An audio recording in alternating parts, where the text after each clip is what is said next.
Ito na ata ang pinakakakaibang ginawa ng isang tao sa kanyang sarili.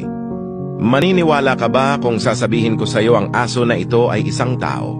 Marahil sasabihin mo imposible, pero ang taong ito ay gumastos ng $15,000 para lang maging aso. Gumagalaw ito na parang normal na aso at umiikot-ikot ito na parang aso. Madaming nagulat sa ginawa niya sa kanyang sarili. Madaming TV show sa Japan ang gusto siya maging guesting.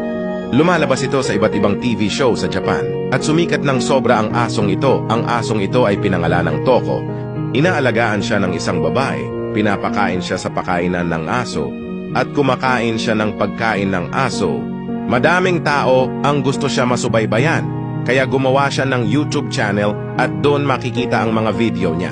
Kumalat sa iba't ibang bansa at nabalita ito sa mga TV show. Madaming hindi naniniwala pero ito ay totoo. Ang asong ito na pinangalan ng Toko ay isang Japanese, ayon mismo sa isang Japanese channel. Pagod na daw si Toko na maging isang tao kaya naman mas pinili niya na lang maging aso.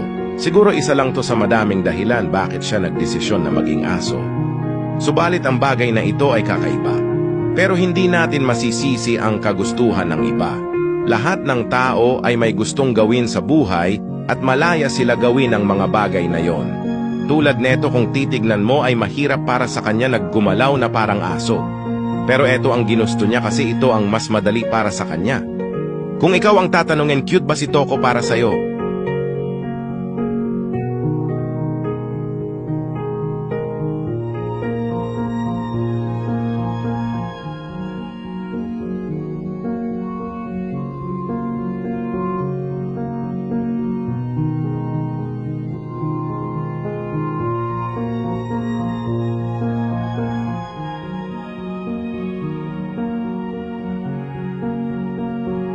Kung nagustuhan mo itong video na ito, huwag kalimutan magkomento or mag-share.